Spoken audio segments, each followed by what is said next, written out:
मनुष्य को उसके छल का फल कब मिलता है। जय श्री कृष्ण। प्रिय मित्रों, आप सभी का एक बार फिर से स्वागत है। आज हम आप सभी को एक अलौकिक कथा का श्रवण कराने जा रहे हैं। मित्रों, इस कथा को भगवान श्री कृष्ण ने देवर्षि नारद जी को सुनाया था। प्रिय श्रोतागण, आज की जो कथा है बहुत ही सुंदर है।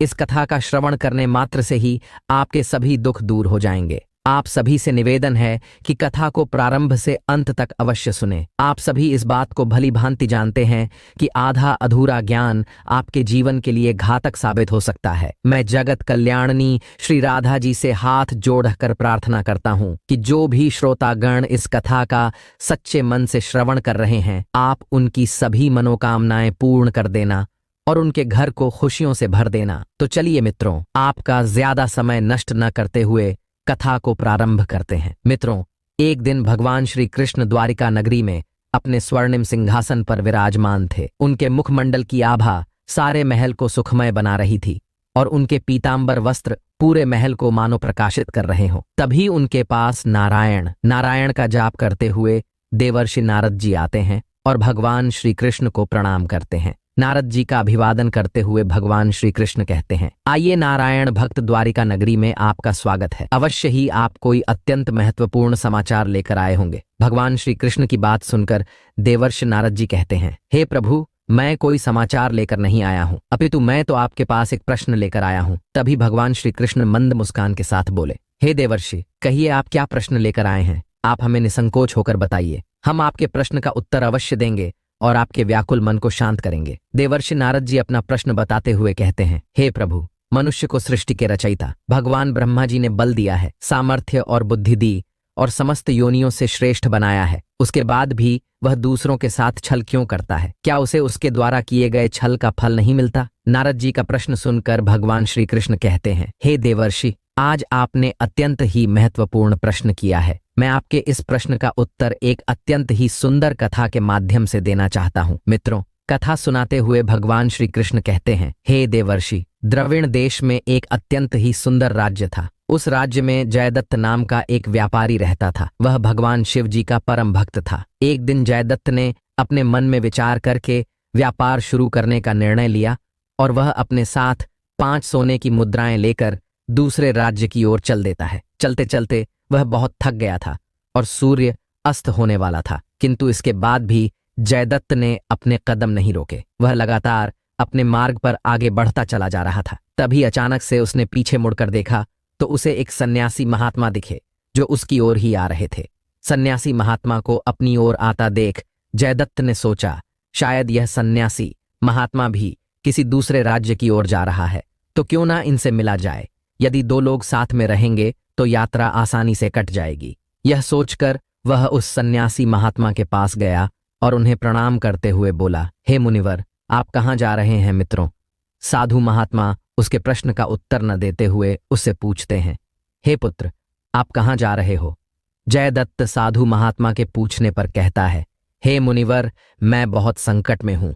मैं दूसरे राज्य जाकर व्यापार करना चाहता हूँ। मेरे पास 5 सोने के सिक्के हैं जिन्हें लेकर मैं दूसरे राज्य में व्यापार करने जा रहा हूँ। इतना कहकर वह चुप हो गया। फिर साधु महात्मा और जयदत्त खामोशी से चलने लगे। कुछ समय बाद जयदत्त को यह चुप्पी बहुत भारी लगने लगी। इसीलिए उसने सन्यासी महात्मा से कहा, हे मुनिवर, कृपया आप मुझे एक ऐसी कहानी सुनाइए जो न केवल मेरे सफर को सुखद बना दे बल्कि मेरे उदास मन को भी सुकून प्रदान करें। जयदत्त की यह बात सुनकर सन्यासी महात्मा ने कहा, बेटा, मैं कहानियां सुना सकता हूं, लेकिन मुझे मेरी कहानियों के लिए तुम्हें भुगतान करना पड़ेगा और मैं एक कहानी सुनाने के बदले में एक सोने का सिक्का लेता हूं। यह सुनकर व्यापारी जयदत्त सोच में पड़ गया। फिर उसने विचार किया कि क्यों ना एक सिक्का देकर एक कहानी सुनी जाए। क्या पता कहानी सुनने के बाद मुझे दूसरे राज्य में धन कमाने का कोई मार्ग मिल जाए। इसी विचार के साथ उसने साधु महात्मा को एक सिक्का देते हुए बोला, हे साधु महात्मा, आप जो भी कहानी सुनाएं वह सत्य हो। फिर सन्यासी महात्मा कहते हैं, हे पुत्र, तुम दूसरे राज्य में व्यापार करने जा रहे हो। अगर तुम व्यापार नहीं कर सकते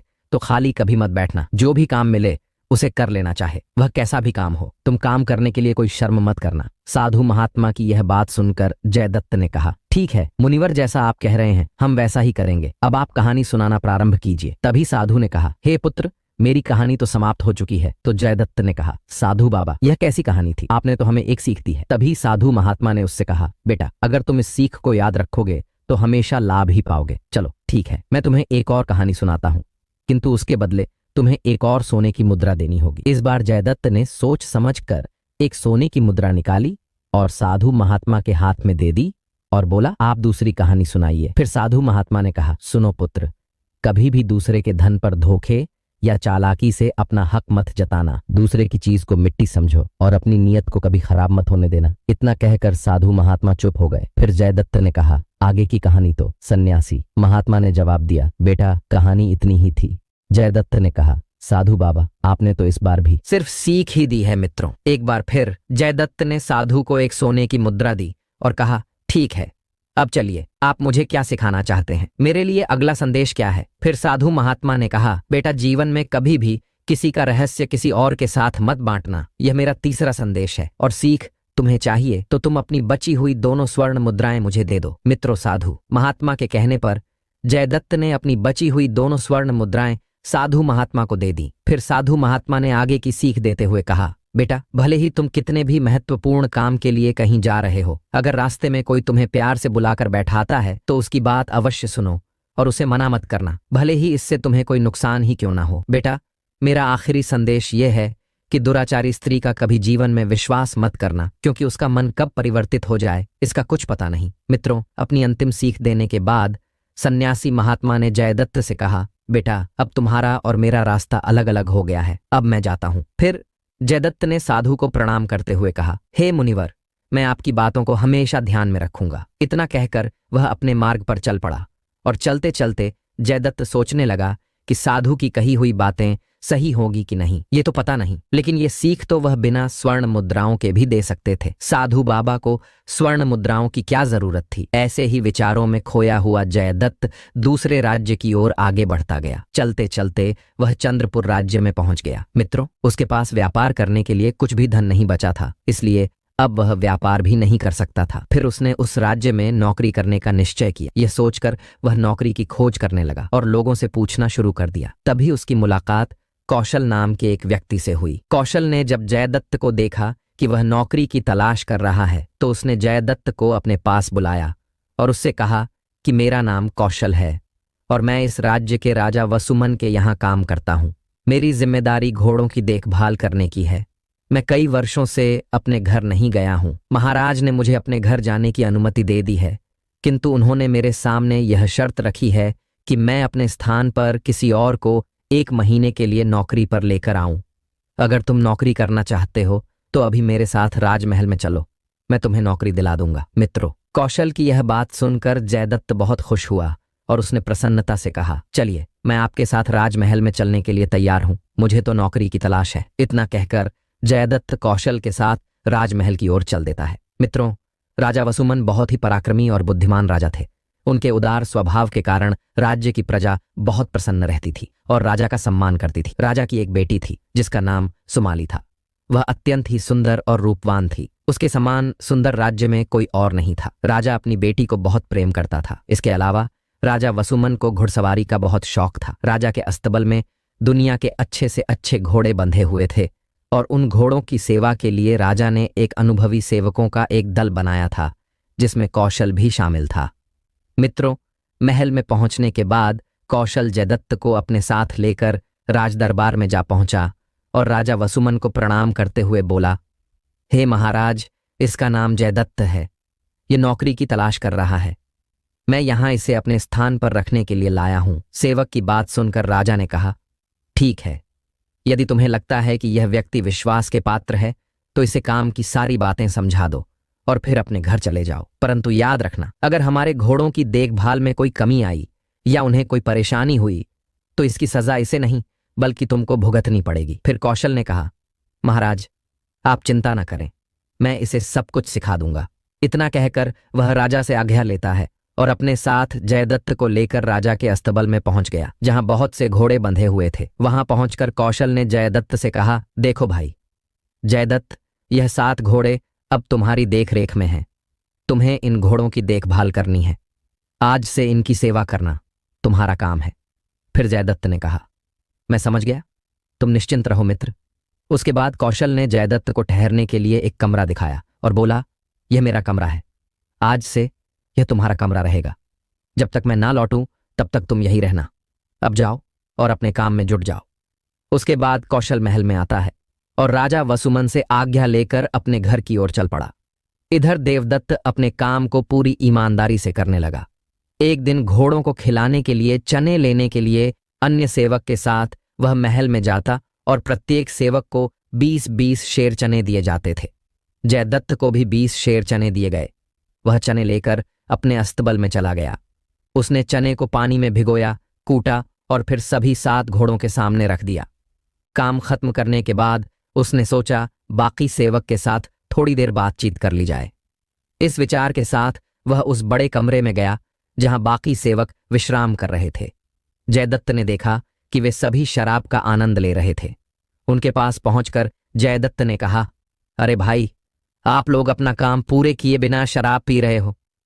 फिर उन सेवकों ने कहा, भाई, काम पूरा किए बिना शराब कैसे पी सकते हैं? हमने घोड़ों को खुराक डाल दिया है। फिर जयदत्त ने कहा, भाई, आप लोगों के पास तो अभी भी बहुत सा चना कूटने के लिए पड़ा है, इसका क्या करोगे? तो एक सेवक ने कहा, यह बचा हुआ चना बाजार में बेचने के लिए पड़ा है। जितना दाना घोड़ों को खिलाना था वह तो हम कब का कूट कर घोड़ों को खिला चुके हैं। जयदत्त ने पूछा, क्या मतलब? मैं कुछ समझा नहीं। फिर सेवक ने जयदत्त को समझाते हुए कहा, भाई, मेरी बात ध्यान से सुनो। हमें प्रतिदिन 20 शेर चना घोड़ों को खिलाने के लिए मिलता है, जिसमें से हम 5 शेर चना कूटकर घोड़ों को खिला देते हैं और बाकी का 15 शेर चना बाजार में बेचकर अपने खर्चे पानी का इंतजाम करते हैं। उनकी बातें सुनकर जयदत्त आश्चर्यचकित रह गया और उसने कहा, सेवक, यह तुम क्या बोल रहे हो? तुम सब तो महाराज के साथ विश्वासघात कर रहे हो। फिर उन सेवकों ने कहा, हम सब महाराज के साथ विश्वासघात नहीं कर रहे हैं। यह सब तो हम इस पापी पेट को भरने के लिए कर रहे हैं। कौशल तुम्हें यहां नौकरी पर लाया है, इसलिए तुम्हें यह सच्चाई बताई जा रही है। पर याद रहे, इस बारे में किसी और को तनिक भी खबर नहीं लगनी चाहिए, अन्यथा तुम अपने प्राण गंवा बैठोगे। यह सुनकर जयदत्त चुपचाप अपने कमरे में वापस चला गया और अपने बिस्तर पर लेट गया। अब उसके मन में विभिन्न प्रकार के विचार उमड़ने लगे। उसने सोचा, शायद वे सही कह रहे थे। मैं भी कल से इसी तरह बेईमानी में लग जाऊंगा और पैसे बचा लूंगा, फिर अपना कोई व्यापार शुरू कर लूंगा। लेकिन तभी साधु बाबा की कही हुई बात उसके कानों में गूंजने लगी, बेटा, कभी भी दूसरे के धन पर हक मत जताना और उस धन को प्राप्त करने के लिए छल कपट मत करना। दूसरे की वस्तु को मिट्टी के बराबर समझना, उसके ऊपर अपनी नीयत खराब मत करना। यह सोचकर जयदत्त बोला, नहीं नहीं, मैं ऐसा पाप बिल्कुल भी नहीं करूंगा। अगले दिन से जयदत्त अपने कर्तव्य का पालन पूरी सत्यनिष्ठा और ईमानदारी से करने लगा। उसकी अच्छी देखभाल से 7 घोड़े 1 माह के भीतर अस्तबल के सबसे तंदुरुस्त और फुर्तीले घोड़े बन गए।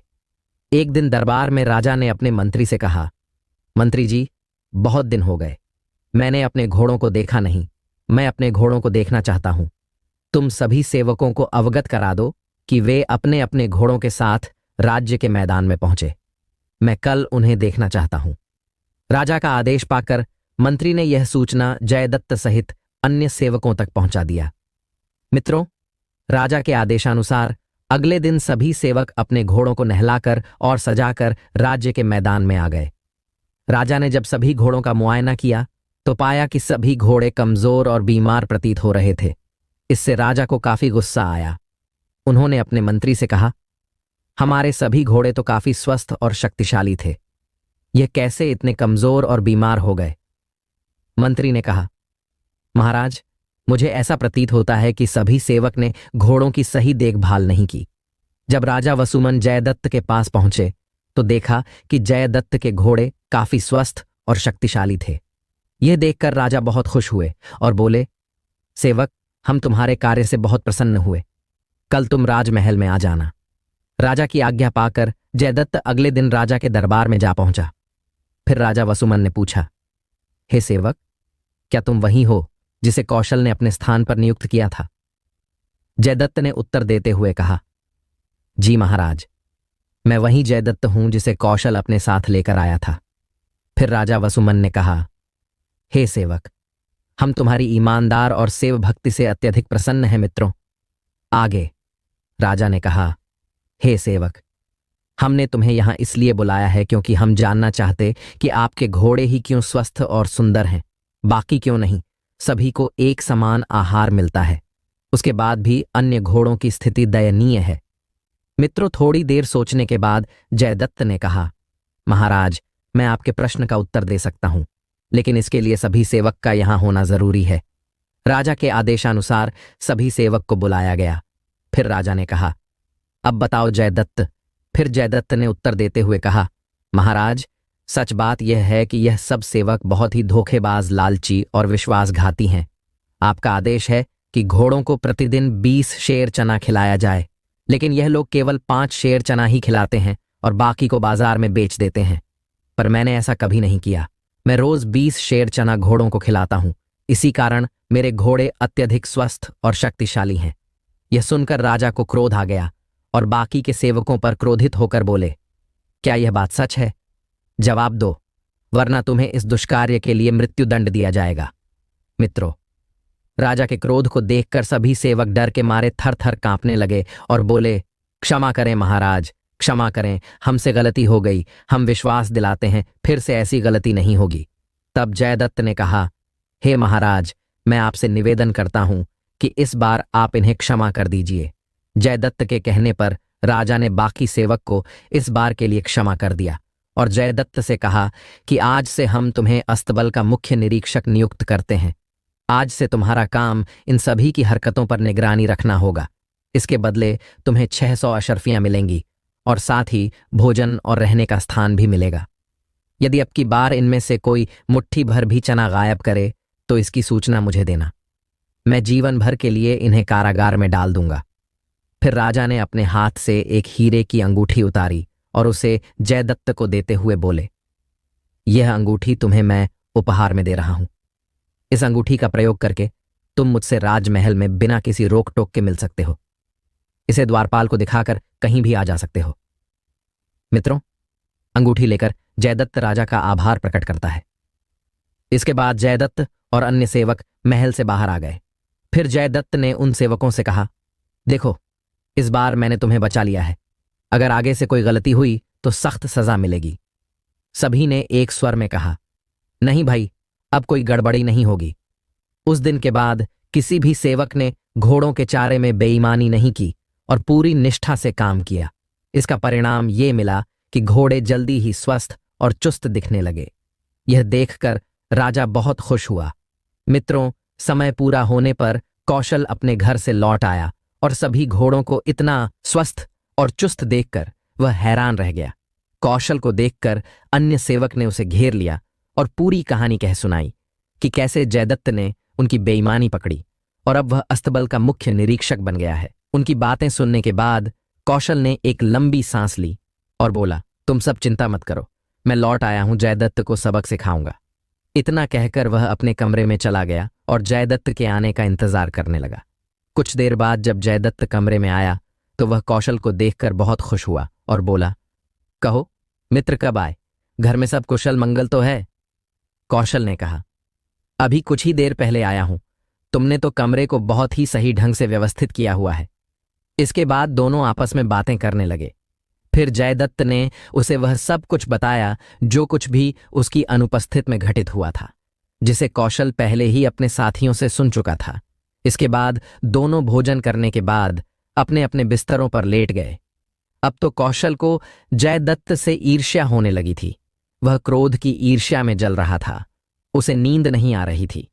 वह मन ही मन में जयदत्त को सबक सिखाने की सोच रहा था। अचानक से आसमान में काले बादल छा गए और तेज मूसलाधार बारिश होने लगी और आकाश में बिजली कड़कने लगी। उधर राजमहल में राजकुमारी सुमाली अपने प्रेमी कौशल से मिलने के लिए बेचैन हो रही थी, क्योंकि उसे अपने प्रेमी से मिले हुए 1 महीना हो गया था। बेचैनी के मारे राजकुमारी अपने कक्ष में इधर उधर टहलने लगी। कुछ देर बाद राजकुमारी के सब्र का बांध टूट गया और उसने अपने कक्ष में बने गुप्त सुरंग के ऊपर रखे लकड़ी के तख्ते को एक तरफ हटाया और उस गुप्त रास्ते की सीढ़ियों से नीचे उतरने लगी। अचानक बिजली जोर जोर से कड़कने लगी। इतनी जोरदार आवाज से जयदत्त की नींद खुल गई। वह उठा और सोचने लगा कि मौसम खराब है, एक बार चलकर घोड़ों को देख लेता हूं, कहीं सेवकों ने घोड़ों को खुला तो नहीं छोड़ दिया। यह सोचकर वह अपने बिस्तर से उठा और अस्तबल की ओर चल दिया। मित्रों, जैसे ही जयदत्त कमरे से बाहर निकला, उसके थोड़ी ही देर बाद फर्श के बीचों बीच एक लकड़ी का तख्ता खिसका और उसमें से राजकुमारी बाहर आ गई। दरअसल यह गुप्त रास्ते का दूसरा सिरा था जो राजकुमारी के कक्ष से अस्तबल में बने हुए कौशल के कक्ष तक आता था। राजकुमारी अपने प्रेमी कौशल से मिलने इसी गुप्त रास्ते से आती थी। मित्रों, राजकुमारी को अचानक से अपने कक्ष में देखकर कौशल घबरा गया और डरते हुए बोला, राजकुमारी, तुम यहां से जल्दी वापस जाओ, यहां जयदत्त है। फिर उसकी नजर जयदत्त के बिस्तर पर गई तो उसने देखा जयदत्त बिस्तर पर नहीं था। तो उसने राजकुमारी से कहा, ना जाने जयदत्त कहाँ चला गया है। इसके बाद कौशल ने राजकुमारी को जयदत्त के बारे में सब कुछ बता दिया। मित्रों, कौशल और राजकुमारी के बीच में प्रेम प्रसंग चल रहा, जिसके बारे में किसी और को कोई सूचना नहीं थी। अपने प्रेमी कौशल की बात सुनकर राजकुमारी ने कहा, तुम चिंता न करो, मेरे रहते हुए तुम्हें कोई कुछ नहीं कह सकता। तुम कल सुबह ही देखना मैं उसे कैसा मजा चखाती हूं। इधर जब जयदत्त अपने घोड़ों का निरीक्षण करने के बाद वापस लौटा तो कमरे के भीतर से आती हुई आवाजों को सुनकर वह आश्चर्यचकित हो गया और कमरे के बाहर ही खड़ा होकर सोचने लगा, इतनी रात को कौशल किस स्त्री से बातें कर रहा है। दरवाजा बंद था, इसीलिए जयदत्त ने सावधानी के साथ चुपचाप खिड़की से भीतर की तरफ झांका तो कमरे के अंदर का दृश्य देखकर वह आश्चर्य में पड़ गया कि इतनी रात को राजकुमारी कौशल के साथ क्या कर रही हैं। फिर उसने सोचा, यह बात मुझे महल में जाकर महाराज से बतानी चाहिए। यह दुष्ट कौशल महाराज के साथ छल कर रहा है। यह सोचकर वह राजमहल की ओर चल देता है। तभी उसके कानों में साधु बाबा की वह तीसरी बात गूंजी, बेटा जयदत्त, अपने जीवन में कभी भी किसी के रहस्य को दूसरों के सामने मत उजागर करना, नहीं तो खुद ही मुश्किल में पड़ जाओगे। जब उसे साधु महात्मा की बात याद आई तो वह फिर अपने कक्ष की ओर लौट आया और कक्ष के बाहर खड़े होकर राजकुमारी के जाने की प्रतीक्षा करने लगा। अंदर कौशल ने राजकुमारी से कहा, राजकुमारी, अब बहुत समय हो गया है, जयदत्त किसी भी क्षण यहां आ सकता है, आप वापस महल में लौट जाइए। इसके बाद राजकुमारी उसी गुप्त मार्ग से वापस चली गई जिससे वह आई थी। फिर कौशल चुपचाप अपने बिस्तर पर लेट गया। इधर जयदत्त ने जब लंबे समय तक इंतजार करने के बाद भी राजकुमारी को कमरे से बाहर आते नहीं देखा तो उसने खिड़की से अंदर झांका। राजकुमारी को ना पाकर और कौशल को आराम से बिस्तर पर लेटे देख वह फिर से आश्चर्यचकित हो गया। सोच विचार कर उसने धीरे से दरवाजा खोला और अपने बिस्तर पर जाकर लेट गया और सोचने लगा कि शायद इस कमरे में कोई गुप्त मार्ग है जहां से राजकुमारी आई और चली गई। फिर उसने सोचा, मुझे इस गुप्त मार्ग का पता लगाना ही होगा। जब कौशल कक्ष में नहीं रहेगा तो मैं उस गुप्त मार्ग का पता लगाऊंगा। दूसरी तरफ राजकुमारी उस गुप्त मार्ग से अपने कक्ष में वापस पहुंच गई। कक्ष में पहुंचकर राजकुमारी सुमाली ने दरवाजा बंद कर लिया और जोर जोर से चिल्लाने लगी, बचाओ बचाओ। उसकी चीख सुनकर सैनिक और राजा वसुमन भागकर राजकुमारी के कक्ष के बाहर पहुंचकर सैनिकों से कहकर दरवाजा तोड़वाया और राजकुमारी के पास पहुंचकर पूछा, क्या बात है बेटी, क्या हुआ, तुम चीख क्यों रही हो? राजकुमारी ने जयदत्त के खिलाफ षड्यंत्र रचते हुए कहा, पिताजी, आपके अस्तबल का मुख्य निरीक्षक अभी अभी मेरे कमरे में आया था। वह मेरी इज्जत लूटना चाहता था, लेकिन जब मैं जोर जोर से चीखने लगी तो वह उस खिड़की से कूदकर भाग गया। राजकुमारी की बात सुनकर राजा को क्रोध आ गया और गुस्से में बोला, बेटी, तुम निश्चिंत रहो, इस घृणित कार्य के बदले मैं उसे कठोर से कठोर सजा दूंगा। फिर राजकुमारी ने कहा, पिताजी, मुझे पूरा यकीन है कि वह आपके द्वारा दी गई अंगूठी का दुरुपयोग करके सैनिकों को दिखा दिया होगा और महल में घुस गया। यह सुनकर राजा के मन में क्रोध की अग्नि दहकने लगी और उसने कहा, बेटी, तुम चिंता मत करो, मैं उसे कड़ी से कड़ी सजा दूंगा। तभी राजकुमारी ने कहा, पिताजी, सिर्फ कठोर दंड से काम नहीं चलेगा, मुझे कल उसका सिर चाहिए, नहीं तो मैं खाना नहीं खाऊंगी। राजा ने कहा, ठीक है बेटी, जैसा तुम कहोगी वैसा ही करूंगा। राजकुमारी मन ही मन सोचने लगी, मेरा द्वारा रचा गया षड्यंत्र सफल हो गया।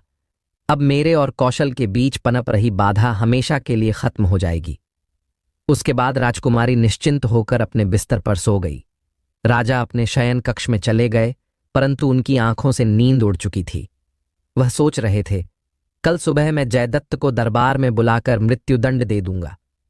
परंतु तभी उनके दिमाग में एक दूसरा विचार आया कि जब दरबार में समस्त दरबारी और मंत्रीगण जयदत्त के मृत्युदंड देने का कारण पूछेंगे तो उन्हें क्या जवाब दूंगा। यदि मैंने उनके सामने ये सब बातें बताईं तो मेरी बदनामी होगी। लोग हमारे मुंह पर कुछ नहीं कहेंगे, क्योंकि हम राजा हैं, लेकिन पीठ पीछे हमारी हंसी उड़ाएंगे कि एक सेवक ने राजा की बेटी की इज्जत से खेलने की कोशिश की। तब राजा के दिमाग में एक उपाय आया कि जयदत्त को चुपचाप मौत के घाट उतरवा दिया जाए। किसी को पता भी नहीं चलेगा और सब कुछ ठीक हो जाएगा। यही ठीक रहेगा। इससे सांप भी मर जाएगा और लाठी भी नहीं टूटेगी, और यह काम सिर्फ भैरव ही कर सकता है। यह सोचकर राजा जैसे तैसे करके सो गया। सुबह होते ही राजा शिकार करने के बहाने से महल से बाहर निकल गया। मित्रों, राजा का मुख्य उद्देश्य भैरव से मिलना था। संयोगवश भैरव राजा व सुमन को मार्ग में ही दिख गया। राजा ने उससे कहा, भैरव, कहाँ जा रहे हो मित्रों? राजा व सुमन को देखकर भैरव पहले तो घबरा गया, फिर उसने राजा को प्रणाम किया और पूछा, हे महाराज, आप अकेले कहाँ जा रहे हैं? तो राजा ने कहा, भैरव, मैं तुम्हारे पास ही आ रहा था। मुझे एकांत में तुमसे कुछ महत्वपूर्ण बात करनी है। भैरव राजा को एकांत और निर्जन स्थल पर ले गया और बोला, महाराज, यह सबसे सुरक्षित स्थान है, कहिए आप क्या बात करना चाहते हैं? राजा ने कहा, भैरव, तुम्हें एक व्यक्ति का सिर काटना है, पर इस कार्य की भनक किसी को नहीं लगनी चाहिए। राजा के मुख से यह शब्द सुनकर भैरव सन्न रह गया और उसने कहा, यह आप क्या कह रहे हैं? राजा ने कहा, मैं बिल्कुल सही कह रहा हूं। थोड़ी देर में मैं तुम्हारे पास एक व्यक्ति को भेजूंगा। तुम उसे मृत्यु के घाट उतार देना। उसके कुछ देर बाद एक अन्य व्यक्ति तुम्हारे पास आएगा। तुम उस सिर को एक वस्त्र में लपेटकर उस व्यक्ति को सौंप देना और धड़ को जमीन में एक गड्ढा खोदकर मिट्टी से ढक देना। यह मेरा आदेश है। मैंने जैसा कहा वैसा ही तुम्हें करना होगा। इसके बदले में तुम्हें मनचाहा इनाम मिलेगा। यदि तुमने कोई चालाकी दिखाने की कोशिश की तो तुम्हें मृत्युदंड दिया जाएगा। अब अपने घर जाओ और उस व्यक्ति के आने का इंतजार करो। इतना कहकर राजा अपने महल में वापस लौट आया और अपने कक्ष में पहुंचकर उसने अपने एक सैनिक को बुलाया और आदेश दिया कि जाओ, निरीक्षक जयदत्त को मेरे पास बुलाकर लाओ। राजा का आदेश पाकर सैनिक जयदत्त को बुलाकर ले आया। जयदत्त राजा के सामने उपस्थित हुआ और राजा को प्रणाम करते हुए बोला, कहिए महाराज, मैं क्या सेवा कर सकता हूं? फिर राजा ने बहुत ही विनम्रता से उसके प्रति षड्यंत्र रचते हुए कहा, जयदत्त, मैं तुमसे एक विशेष काम लेना चाहता हूं और मुझे विश्वास है कि वह केवल तुम ही कर सकते हो। जयदत्त ने कहा, महाराज, मेरे लिए क्या आज्ञा है? मैं आपके लिए कुछ भी करने को तैयार हूं। राजा ने मुस्कुराते हुए कहा, मुझे तुमसे यही आशा थी। तुम इसी समय हमारे महल के बाहर दक्षिण दिशा में 4 मील की दूरी पर जाओ। वहां तुम्हें भैरव नाम का एक व्यक्ति मिलेगा। उससे कहना कि मैंने तुम्हें भेजा है, और फिर वह तुम्हें जो भी चीज दे उसे तुम चुपचाप लेकर चले आना और मुझे दे देना। लेकिन ध्यान रहे, इस बात की किसी को खबर नहीं होनी चाहिए। जयदत्त ने कहा, महाराज, आप निश्चिंत रहे। आपका आदेश मेरे लिए सर्वोपरि है। इतना कहकर वह राजा से अनुमति लेता है और महल के बाहर दक्षिण दिशा की ओर चल देता है। परंतु उसके मन में यह शंका उत्पन्न होने लगी कि आखिर राजा ने मुझे ही क्यों भेजा? मैं तो अभी अभी आया हूं। राजा के पास तो मुझसे भी ज्यादा विश्वसनीय और वफादार लोग हैं। फिर उसके मन में दूसरा विचार आया, मुझे इस विषय में ज्यादा नहीं सोचना चाहिए। मुझे अपने काम से मतलब रखना चाहिए। वह अपने मार्ग पर चलने लगा। अभी वह कुछ ही दूर पहुंचा था कि उसे एक पेड़ के नीचे कुछ साधु बैठे दिखाई दिए। वे आपस में चर्चा कर रहे थे। जयदत्त उनके पास जाकर खड़ा हो गया। उसी समय एक साधु ने कहा, बेटा, खड़े क्यों हो? हमारे साथ बैठो और थोड़ी देर के लिए धार्मिक चर्चा में भाग लो। जयदत्त ने कहा, हे महात्मा, मुझे माफ कीजिए। मैं किसी आवश्यक कार्य से जा रहा हूं, इसलिए मैं बैठ नहीं सकता। इतना कहकर वह आगे बढ़ने लगा। तभी उसे साधु महात्मा की बात याद आ गई और उसके कानों में उनकी बात गूंज उठी। बेटा, चाहे तुम किसी भी जरूरी काम से क्यों ना जा रहे हो, अगर रास्ते में कोई प्यार से बात करे तो उसकी बात अवश्य सुनना, उसे मना मत करना, चाहे तुम्हारा कितना भी नुकसान क्यों ना हो। इस विचार के साथ ही जयदत्त साधुओं के बीच बैठ गया और उनकी धार्मिक चर्चा को सुनने लगे। इधर महल में राजा ने सैनिक से कहकर कौशल को बुलावा भेजा। कौशल मन ही मन सोचने लगा, महाराज ने महल में क्यों बुलाया। वह मन ही मन बहुत प्रसन्न हो रहा था। कुछ ही देर में वह राजा के सामने जा पहुंचा और राजा को प्रणाम करते हुए बोला, कहिए महाराज, मुझे कैसे याद किया, मैं आपकी क्या सेवा कर सकता हूं। तभी राजा ने कहा, सुनो कौशल, तुम इसी समय महल से 4 मील की दूरी पर दक्षिण दिशा में चले जाओ। वहां तुम्हें एक व्यक्ति मिलेगा, वह तुम्हें कुछ सामान देगा, तुम उसे लेकर मेरे पास आ जाना, लेकिन तुम उस सामान को खोलकर देखने की गुस्ताखी मत करना। यदि तुमने उसे देखने की कोशिश की तो मृत्यु दंड की सजा मिलेगी। राजा का आदेश पाकर कौशल दक्षिण दिशा में चल देता है और थोड़ी ही देर में वह भैरव के पास जा पहुंचता है। इधर जयदत्त अभी तक वहीं साधुओं के बीच बैठा हुआ धर्म चर्चा सुन रहा था। उधर जब कौशल भैरव से मिला और उससे बोला कि मुझे महाराज ने भेजा है और उन्होंने कोई चीज मंगवाई है, भैरव ने कहा, ठीक है, तुम अंदर चलो, मैं अभी आता हूं। मित्रों, कौशल को कुछ मालूम नहीं था। उसे तो यह भी नहीं पता था कि उसके साथ क्या होने वाला है और भैरव ने उसे अंदर जाने के लिए क्यों कहा। वह कमरे में चला गया। पीछे पीछे भैरव भी हाथ में तलवार लेकर कमरे में जा पहुंचा। जब कौशल ने भैरव के आने की आहट सुनी तो वह पीछे की ओर घूमा। मित्रों, जैसे ही वह पीछे घूमा, भैरव ने अपनी धारदार तलवार से उसका सिर धड़ से अलग कर दिया और जल्दी से उसका सिर एक पोटली में बांध दिया और उसके धड़ को गड्ढे में डालकर मिट्टी से ढक दिया और दूसरे व्यक्ति के आने की प्रतीक्षा करने लगा। इधर जयदत्त साधुओं के साथ धर्म की चर्चा में मग्न था। धर्म चर्चा समाप्त होने के बाद साधु अपने अपने गंतव्य स्थान की ओर चले गए। फिर जयदत्त को याद आया कि उसे राजा के कार्य को पूर्ण करना है। वह जल्दी से उठा और वह भी अपने गंतव्य स्थान के लिए प्रस्थान कर गया। थोड़ी ही देर में वह भैरव के घर जा पहुंचा। वहां पहुंचकर उसने बताया कि महाराज ने मुझे आपके पास भेजा है, जो भी सामान हो मुझे दे दो। भैरव ने जयदत्त को एक पोटली देते हुए कहा कि यह महाराज को देना और इसे रास्ते में खोलना मत, वरना महाराज तुम्हें फांसी पर चढ़ा देंगे। जयदत्त ने कहा, आप चिंता मत करो, मैं सही सलामत इसे महाराज के पास पहुंचा दूंगा। मित्रों, ये वही पोटली थी जिसके अंदर कौशल का सिर था। जयदत्त वह पोटली लेकर महाराज के सामने पहुंचा। उस समय राजा के कक्ष में राजकुमारी सुमाली भी राजा के साथ बैठी हुई थी। जयदत्त को जिंदा देखकर वे दोनों घबरा गए। महाराज ने कहा, अरे तुम यहां पर कैसे? जयदत्त बोला, महाराज, आप आश्चर्यचकित क्यों हैं महाराज? आपने ही तो मुझे महत्वपूर्ण कार्य को करने के लिए भेजा था। मैं आपका कार्य पूर्ण करके सीधा आपके पास आया हूं। मुझे माफ करना, मुझे आने में थोड़ा विलंब हो गया। फिर राजा ने कहा, इस पोटली में क्या है, इसे खोलो।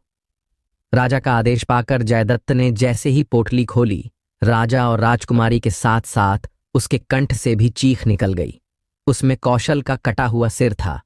राजा को सारा मामला समझते हुए देर नहीं लगी। वह सोचने लगा, लगता है कौशल भैरव के पास जयदत्त से पहले ही पहुंच गया था, इसलिए भैरव ने इसका सिर धड़ से अलग कर दिया। फिर जयदत्त घबराते हुए बोला, महाराज, यह तो सेवक कौशल का सिर है, आखिर यह सब क्या चक्कर है?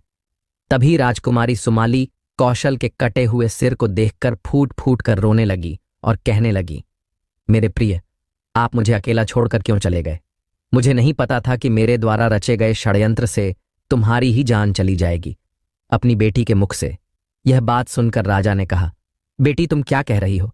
तुमने इस निर्दोष को मारने के लिए षड्यंत्र रचा था। राजा को गुस्सा आ गया और उसने म्यान से तलवार निकालकर अपनी बेटी के गर्दन पर रख दिया और कहा, सुमाली, सच सच बताओ, तुमने यह षड्यंत्र क्यों रचा था? तुम निर्दोष जयदत्त को क्यों मरवाना चाहती थी? यदि तुमने सच नहीं बताया तो मैं तुम्हें मृत्यु के घाट उतार दूंगा। मित्रों, राजा के डर से राजकुमारी सुमाली ने अपने पिता को पूरी सच्चाई बता दी।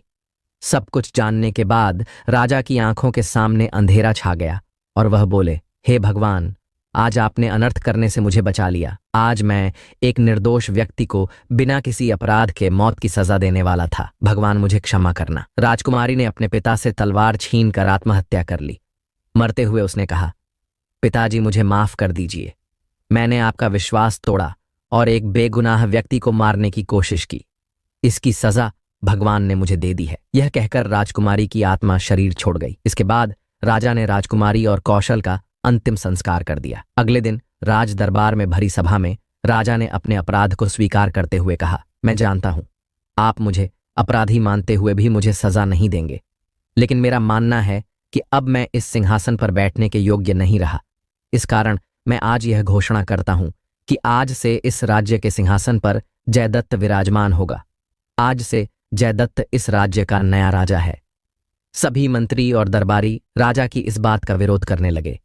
फिर राजा ने अपनी प्रजा और राजदरबारियों को समझाया।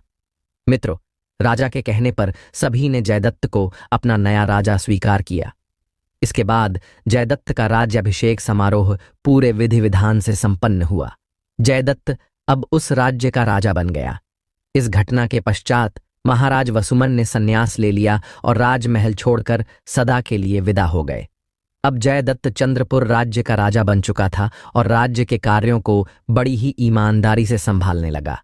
फिर एक दिन उसे एहसास हुआ कि उन साधु महात्मा के द्वारा दिए गए उपदेश उसके लिए कितने लाभदायक सिद्ध हुए हैं। फिर उसने साधु महात्मा से मिलने का निश्चय किया। अगले दिन वह अपने रथ पर सवार होकर साधु महात्मा के पास जा पहुंचा और उन्हें प्रणाम करते हुए उनके चरणों में गिर गया और बोला, हे मुनिवर, आपके द्वारा दी गई सीख के कारण मेरी जान बची और मैं चंद्रपुर राज्य का राजा बन गया। फिर जयदत्त ने बहुत ही विनम्रता से हाथ जोड़कर कहा, हे मुनिवर, मेरे मन में एक जिज्ञासा उठ रही है, कृपया आप मेरी जिज्ञासा को दूर कीजिए। साधु महात्मा ने कहा, पूछो बेटा, क्या पूछना चाहते हो? फिर जयदत्त ने कहा, हे मुनिवर, मैं यह जानना चाहता हूं कि आप एक साधु होते हुए भी सीख देने के लिए मुझसे स्वर्ण मुद्राएं क्यों ली, जबकि आप बिना किसी कीमत के भी दे सकते थे। इसका क्या कारण है? फिर साधु महात्मा ने उत्तर देते हुए कहा, बेटा, अगर मैंने तुम्हें वे सब बातें मुफ्त में बता देता तो तुम उन्हें शीघ्र ही भूल जाते, क्योंकि मुफ्त की चीज लंबे समय तक किसी के भी दिमाग में नहीं रहती और ना ही उस पर विश्वास किया जाता है। इसलिए मैंने 5 संदेश के बदले में तुमसे 5 स्वर्ण मुद्राएं ली थीं, जो आज भी मेरे पास हैं। इन सोने की मुद्राओं को तुम मेरी ओर से ले जाकर गरीबों को दान कर दो। जयदत्त ने वे स्वर्ण मुद्राएं लेकर साधु महात्मा को प्रणाम किया और अपने राज्य को वापस लौट आया और वे स्वर्ण मुद्राएं गरीबों को दान कर दी। मित्रों, इस प्रकार से आज की कथा समाप्त हुई। आगे भगवान श्री कृष्ण कहते हैं, हे देवर्षि, इस कथा को सुनने के बाद आपको पता चल गया होगा कि मनुष्य को उसके छल का फल अवश्य मिलता है। देवर्षि नारद जी कहते हैं, हे प्रभु, आपके मुख से यह कथा सुनकर मैं धन्य हो गया। मित्रों, आशा करते हैं आप सभी ने इस कथा के माध्यम से जो कुछ भी ज्ञान की प्राप्ति की है उसे आप अपने जीवन में अमल करेंगे और सदैव धर्म और सत्य का मार्ग अपनाएंगे। आपको यह ज्ञानवर्धक कथा अच्छी लगी हो तो कमेंट में जय श्री कृष्ण, जय भोलेनाथ अवश्य लिखें। प्रिय मित्रों, वीडियो देखने के लिए आप सभी का बहुत बहुत धन्यवाद।